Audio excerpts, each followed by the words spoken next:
ॐ नमः सिद्धेभ्यः।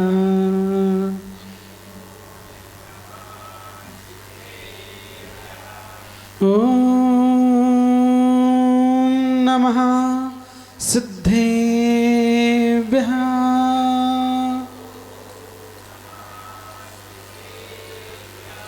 ॐ नमः सिद्धेभ्यः।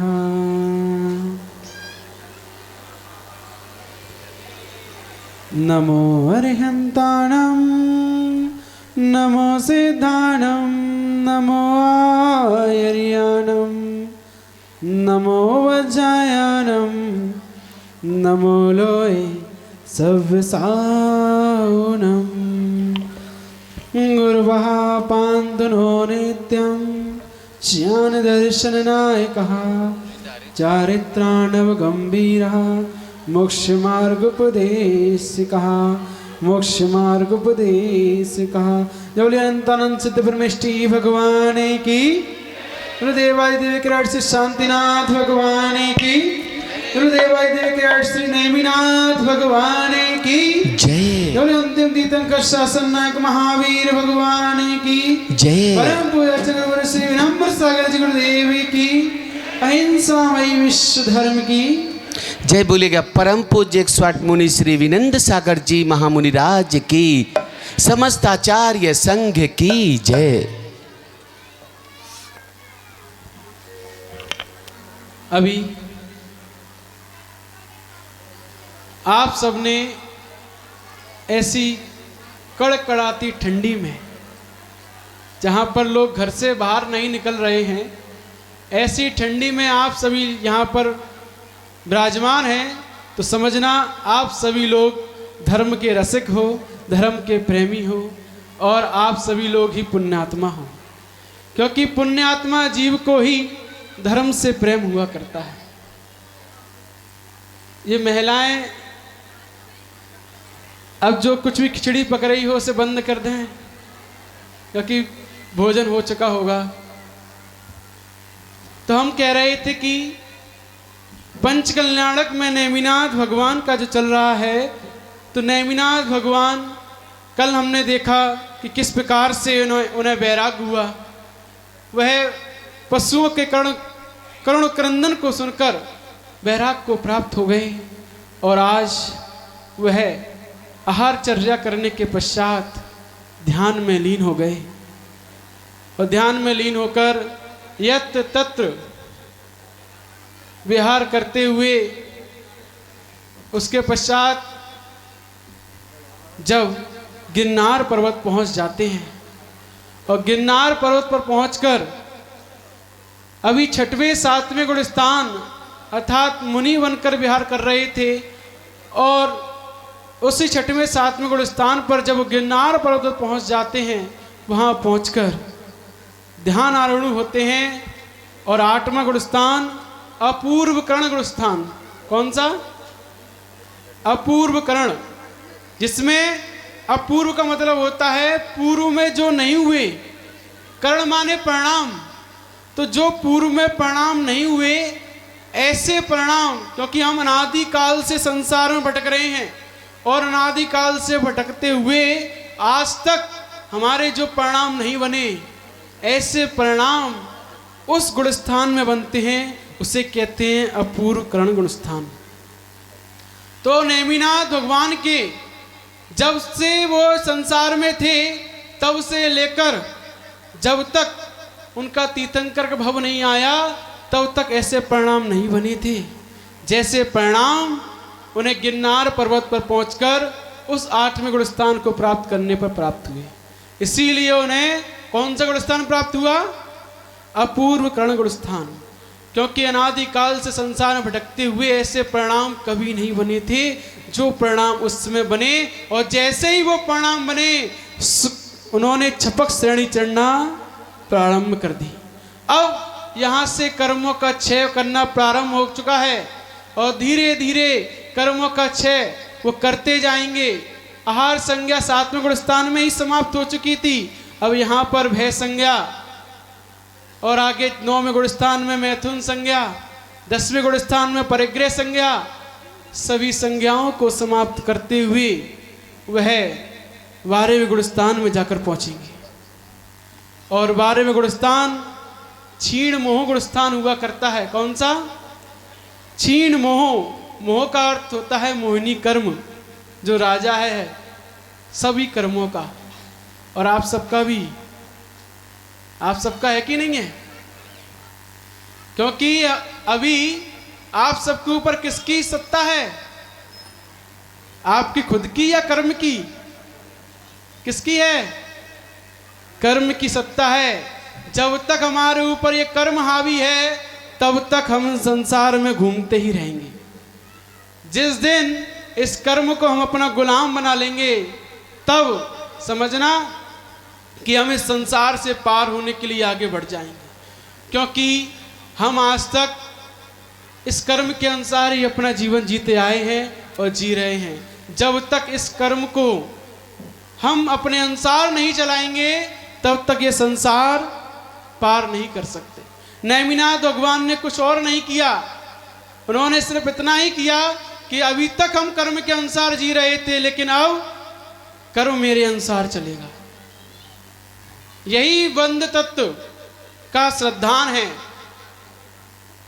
बंध तत्व का विपरीत श्रद्धान जो हम निरंतर करते चले आ रहे हैं वो क्या है? आप लोगों ने 6 डाला में पढ़ा होगा, शुभ अशुभ कर्म के फल मजार, रति अरति करें निज पद विसार।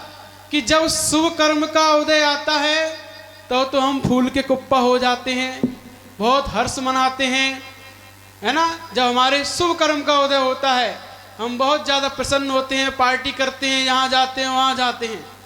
और जब अशुभ कर्म का उदय आता है तो रोते हैं, चिल्लाते हैं, दुखी होते हैं। तो हम किसके अनुसार जी रहे हैं? कर्म के अनुसार। निज पद विसार, अपने निज पद को भूलकर शुभ अशुभ कर्म के फल मजार। जैसे शुभ कर्म का उदय आया तो नाचने गाने लगे, अशुभ कर्म का उदय आया तो रोने चिल्लाने लगे। क्योंकि हम अपने आप को जान ही नहीं पाए आज तक। अपने आप को जान लेते तो इस कर्म के अनुसार जीना, रोना, मरना, हंसना होता ही नहीं। इसीलिए कहा है, ज्ञान समान न आन जगत में सुख को कारण। कि संसार में ज्ञान के सिवा कोई दूसरा सुख का कारण नहीं है। जब तक हमें ज्ञान की प्राप्ति नहीं होती है तभी तक हम दुखी रहते हैं। इस संसार में आना जाना, संयोग वियोग सबका लगा रहता है, लेकिन दुखी कौन नहीं होता? जिसे ज्ञान होता है। जरा सी हमारी कोई वस्तु चोरी हो जाती है तो हम चिल्लाते हैं, है ना। क्यों? क्योंकि उससे अभी हमारा मोह है। अभी हम समझ ही नहीं पा रहे हैं वस्तु पुद्गल है और ये मेरी नहीं, ये तो एक पुद्गल द्रव्य है जो मेरे साथ जब तक इसका संयोग था तब तक ये रही, अब इसका संयोग नहीं है, ये चली गई। अगर ऐसा ज्ञान होता तो दुखी ना होते। एक बार की घटना है कि एक व्यक्ति के सामने उसका घर जल रहा था। उसके सामने उसका घर जल रहा है और वो व्यक्ति चीख चीख कर चिल्ला रहा है कि मेरा घर जल रहा है, मेरा घर जल रहा है, बचाओ बचाओ, कोई तो उसको बुझाओ अग्नि को। तो इतने में उसका एक बेटा आता है, पिताजी क्या हो गया? अरे बेटा अपना फ्लैट जल रहा है। तो बेटा कहता है पिताजी कोई बात नहीं है, कल ही मैंने इसको बेच दिया था।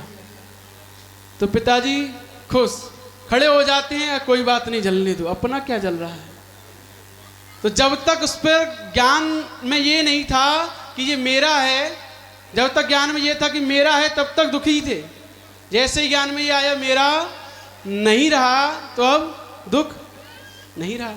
तो इसीलिए जब तक हम जिस चीज को अपना मानकर जी रहे हैं तभी तक दुखी हैं। इस शरीर को अपना मानकर जी रहे हैं, परिवार को, धन को अपना मानकर जी रहे हैं, तभी तक दुखी है। क्योंकि कहा है कि इस जो लोग परिवार में, रिश्तेदार में और अपने व्यवहार में दिलो जान से कुर्बान हैं, वही लोग दरअसल इस दुनिया में बहुत परेशान हैं। जो अपने परिवार पर, रिश्तेदारों पर दिलो जान से कुर्बान रहते हैं, वही परेशान रहते हैं, क्योंकि हम सबको खुश नहीं रख सकते, और ना जो सबको खुश रखने के चक्कर में जिया है वो हमेशा दुखी ही रहा है। इसीलिए ज्ञान की कीमत कीजिए कि कौन अपना है कौन पराया है। इस संसार में कोई भी अपना नहीं है। यदि अपना कोई होता तो हमारे दर्द में भी वो साथ निभाता, हमारे चोट लगने पर भी उसे दर्द होता, लेकिन किसी को नहीं होता। हमारे सारा दर्द हमें ही भोगना पड़ता है। हमें बुखार आता है तो तकलीफ हमें ही भोगनी पड़ती है, हमें ही सारे परिणामों को, सारे कर्मों को झेलना हमें ही पड़ता है। इसीलिए सही कहा है कि इस संसार में कोई अपना नहीं है, लेकिन ये अज्ञानता है कि हम सबको अपना मानकर जीते हैं। मैं सुखी दुखी मैं रंग के राग, मेरे ग्रह धन गोधन प्रभाव, मेरी सुततिय में सबल दीन, बेरूप सुभग मूरख प्रवीण। जे हम कब तक मानते कि मैं सुखी मैं दुखी? जब तक अज्ञानता है, जब तक कर्मों का आवरण हमारे ऊपर है, तब तक हम यही मानकर जी रहे हैं कि मैं सुखी मैं दुखी, मैं रंक मतलब गरीब हूँ, मैं अमीर हूँ, मैं चतुर हूँ, मैं मूर्ख हूँ।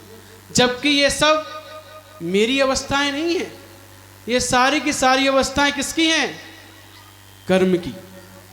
क्योंकि कर्म, जब सातक कर्म का उदय आता है तो मैं अपने आप को सुखी समझता हूँ, और जब असातक कर्म का उदय आ गया तो मैं दुखी हो गया। जब ज्ञानावर्ण कर्म का उदय आया तो मैं मूर्ख हो गया, और उसी ज्ञानावर्ण कर्म का क्षयोपम हो गया तो मैं चतुर हो गया। जब नाम कर्म का अच्छा उदय आया तो ये सुंदर रूप हो गया, और जब नाम कर्म का अशुभ कर्म का उदय आया तो ये बेरूप हो गया, कुरूप हो गया। तो सारी की सारी कर्म की अवस्थाएं हैं, लेकिन हम इन कर्म की अवस्थाओं को अपनी अवस्था मानकर जीते हैं, इसीलिए दुखी रहते हैं। जबकि यहाँ पर आचार्य भगवंत कहते हैं कि अपनी अवस्था को जानो मैं कौन हूँ। जब हम अपने आप को जानते हैं, पहचानते हैं, अपने आप को निहारते हैं कि मैं शुद्ध सिद्ध के समान, जिसके अंदर कोई भी विकार नहीं, निर्विकार निरंजन, जिसके अंदर कोई भी कलंक नहीं, ऐसी शुद्ध आत्मदर्शन, शुद्ध आत्मा हूँ मैं। जब हम अपने आप को इस प्रकार से पहचानते हैं तो हमें किसी प्रकार का दुख उस वक्त नहीं होता। क्योंकि कहा है यक्षणम दृश्यते शुद्धम तक्षणम गति विभ्रमा। जिस क्षण हम ज्ञान के बल से अपने आप को शुद्ध अवस्था में निहारते हैं, उस समय सारे भ्रम नष्ट हो जाते हैं, उस समय सारे दुख नष्ट हो जाते हैं। इसीलिए कहा है ज्ञान समान नाम जगत में सुख को कारण।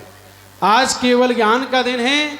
नेमिनाथ भगवान उसी ज्ञान को पाने के लिए अभी ध्यानारूढ़ हैं।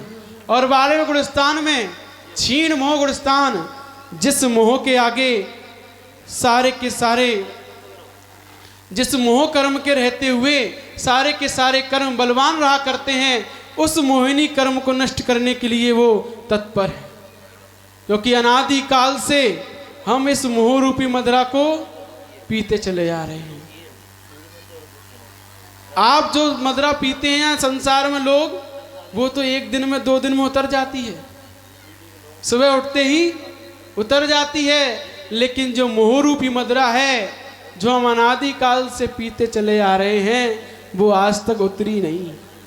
चाहे हमारे सामने कितने सारे जनाजे निकल गए, तब भी हमारे अंदर से मोह रूपी मदिरा नहीं निकली।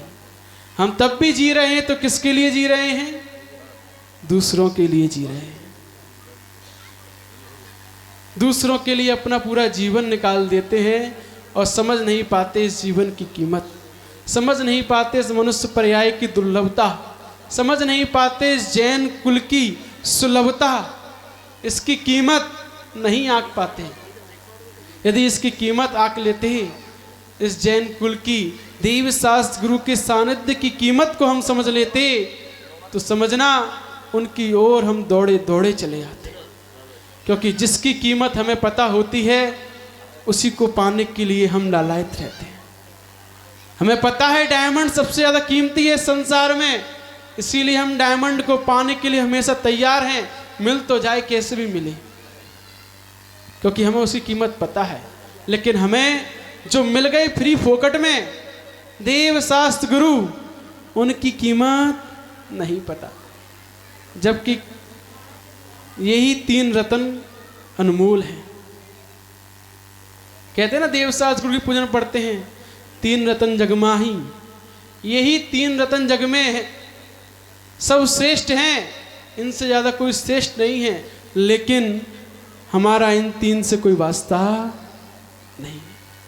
सही मायने में देखा जाए तो इनसे हमारा बहुत छोटा मोटा वास्ता है। क्योंकि दिलीप भैया ये बताइए कि जब घर में शादी हो परिवार में, तो आप और नगर में गुरु पधार रहे हो, उसी दिन घर में शादी हो तो कहाँ जाओगे? हाँ, गुरु के चरणों में कि शादी में? ये तो हमारे सामने कह रहे गुरु के पास, वो तो जब घर पे हो तब पता चलता है। हाँ, कि हमारे लिए इम्पोर्टेंट क्या है, हमारे लिए घर परिवार पहले है कि देव शास्त्र गुरु पहले है। वो तो तब पता चलता है जब सामने परिस्थिति वैसी होती है तब। क्योंकि प्रेम की कमी है, लगाव की कमी है। जब हमारा लगाव अत्यधिक हो जाता है तो सारे के सारे काम एक साइड होते हैं, और जब हमारा लगाव उनसे इतना अधिक हो जाए, इतना अधिक हो जाए कि जिस प्रकार एक माँ का बालक के प्रति होता है कि माँ अगर वो बालक 1 घंटा भी लेट हो जाता है ना स्कूल से आने में, तो उसके हृदय से पूछिए क्या बीतती है उसके ऊपर कि कहाँ नहीं आया अभी तक, कारण क्या रहा। तो वो जब जैसे उसको देखती है उस बालक को 1 घंटे लेट आने के पश्चात, तो उसको देखकर आकुल व्याकुल हो जाती है, उसे गले से लगा लेती है, पूछती है बेटा इतनी देर कहाँ हो गई, कैसे हो गई। तो ये उसका अटैचमेंट जो उस बालक के प्रति है, स्नेह भाव है, वो स्नेह भाव हमारा यदि देव शास्त्र गुरु के प्रति होता है तो हम 1 घंटा मंदिर में लेट हो जाएं, 1 घंटा गुरु के दर्शन ना होने पाएं, तो हमारे अंदर वो बेचैनी, वो व्याकुलता होनी चाहिए। लेकिन सारे काम होते रहेंगे, मंदिर में कार्यक्रम चलता रहेगा, महाराज जी आए हैं उनकी, वो आते रहेंगे, आहार होते रहेंगे। हमें इससे क्या, हमें तो अपनी दुकान चलानी है, व्यापार चलाना है, ये हमारे लिए पहले मुख्य है, बाकी सब तो बाद में है। हम ये सोच कर जीते हैं, इसीलिए सब कुछ मिलने के बाद भी यूं ही का यूं ही बेकार चला जाता है, व्यर्थ चला जाता है। हमने उस दिन पूछा था कि यहाँ पर इतने कितने लोग हैं जो अगले भव में जैन बनना चाहेंगे? कितने लोग हैं? हाँ, कितने लोग हैं जो अगले भव में जैन बनना चाहेंगे? सब बनना चाहते हैं, लेकिन ये बताओ अगले भव में जैन बनकर करोगे क्या? क्या करोगे जैन बनकर? हाँ, अरे इस भव में जैन बने हो तब तो कुछ कर नहीं पा रहे, अगले भव में जैन बनकर क्या कर लोगे? जो मिला है उसे तो भून नहीं पा रहे और आगे आगे की चिंता कर रहे हो। यही तो हमारी मूर्खता है, अज्ञानता है कि हमारे हाथ में जो है उसकी कीमत नहीं है और जो नहीं है उसके लिए चिल्ला रहे हैं। तो हमारे हाथ में जो है यदि उसकी कीमत कर ली तो ये संसार असार लगने लगेगा।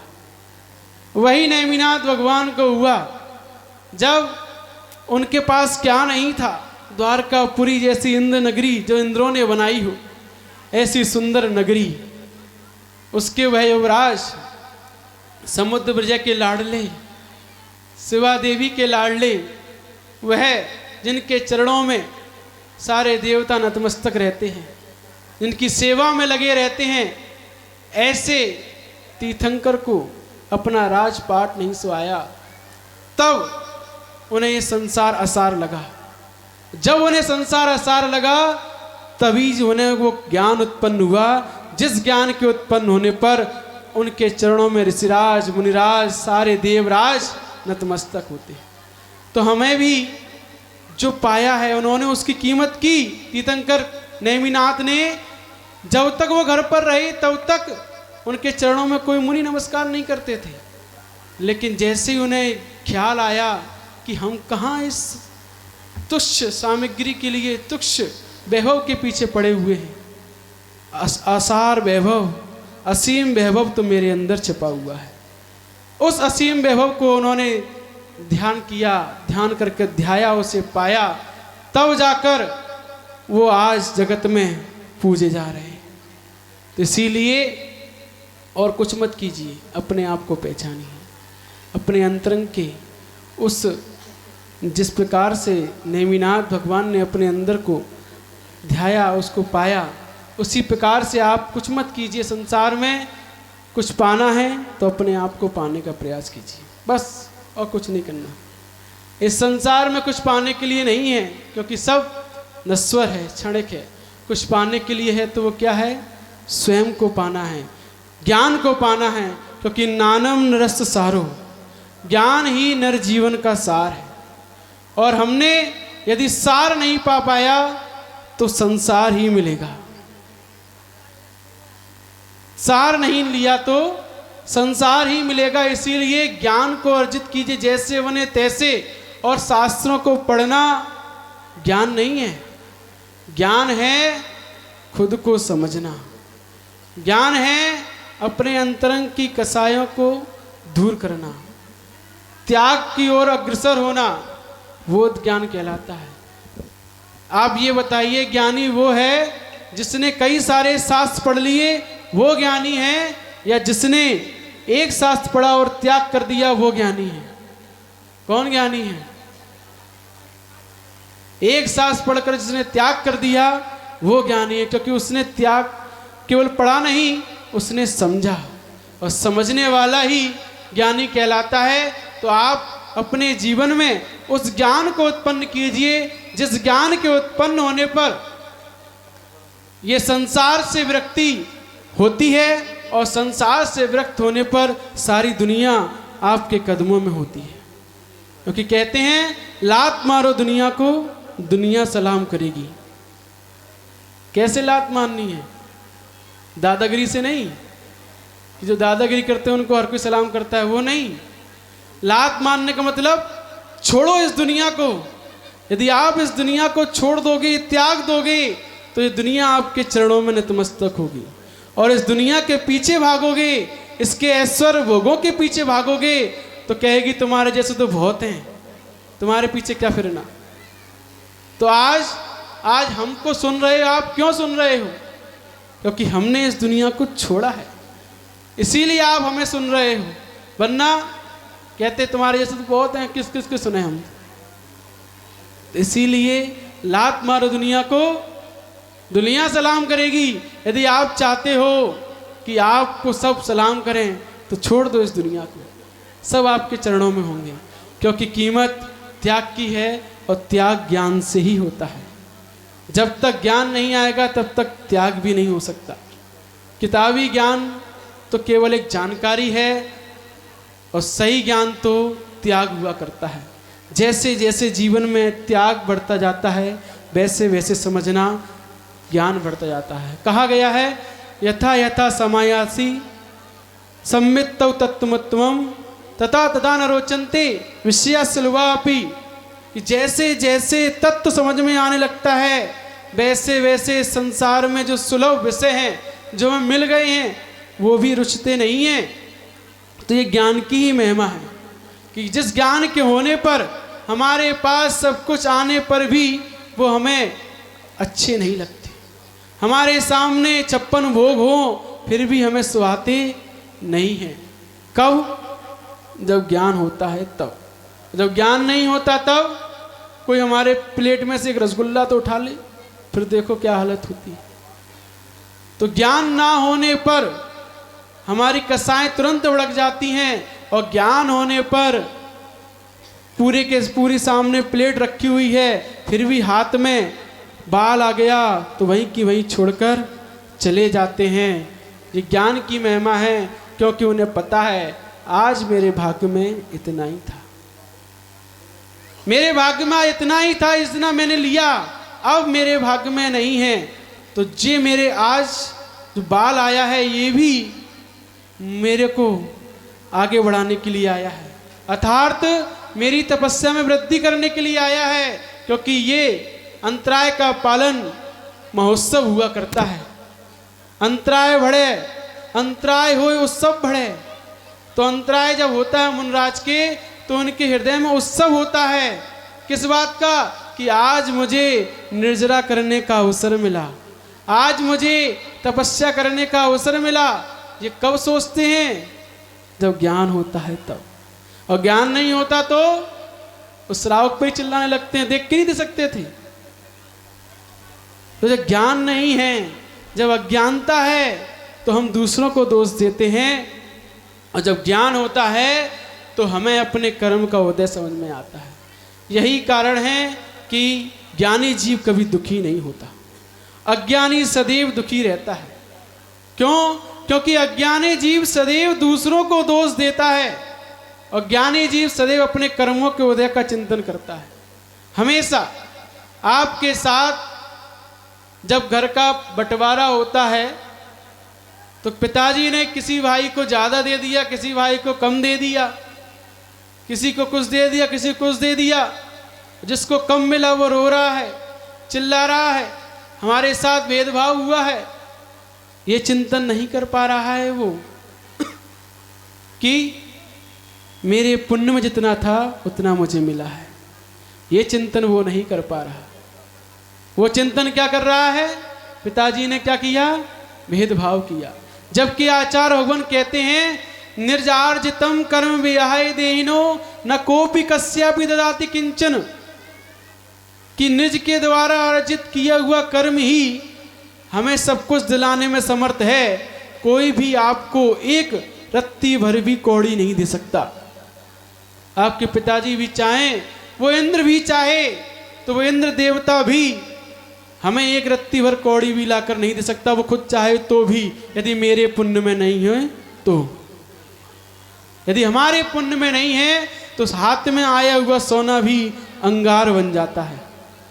आपने कथा सुनी होगी धन्य कुमार की, जब उसके पुण्य में नहीं था, अकृत पुण्य नाम था उसका, तब उसके जिसके यहाँ उसने नौकरी की थी, उसने पहचान लिया ये तुम्हारे राजा का पुत्र है, तो उसने दयालु होकर उसके हाथ में सोने की मोहर दे दी। लेकिन सोने की मोहर जैसे उसके हाथ में आई, उसका हाथ जल उठा और उसने फेंक दी। उसे मुझे ये नहीं चाहिए, मुझे तो आप कुछ चावल दे दीजिए, मुझे घर पे जा खीर बनानी है। तो ऐसे जब पुण्य नहीं होता तो हाथ में आया हुआ भी सोना जला दिया करता है, अंगार का काम किया करता है। तो इसीलिए कह रहे हैं कि जब तक पुण्य नहीं है तब तक कोई आपको एक कौड़ी भी देने में समर्थ नहीं है, और जब पाप का उदय है, जब पाप का उदय है तब भी कोई देने में समर्थ नहीं है। इसीलिए पुण्य अर्जित कीजिए, सब कुछ मिलेगा। यही ज्ञान कहता है कि जब जब आपका पुण्य का उदय होगा तब तब आपको सारी सुलभता हासिल होगी। इसीलिए दुखी वही होते हैं जिनके पास ज्ञान नहीं होता। इस आज ज्ञान कल्याणक के दिन हमें वह ज्ञान करना है जिस ज्ञान के होने पर सारे दुख नष्ट हो जाते हैं, जिस ज्ञान के होने पर सदैव सदैव प्रसन्नता हृदय में बनी रहती है। ऐसे ज्ञान को प्राप्त कीजिए, पुण्य पाप का चिंतन कीजिए, जिससे कि हम सदैव सुखी रहें। और नेमिनाथ भगवान उस केवल ज्ञान को प्राप्त करने वाले हैं। आगे जय बोलिएगा परम पूज्य मुनि श्री विनंद सागर जी महाराज की जय बोलिएगा।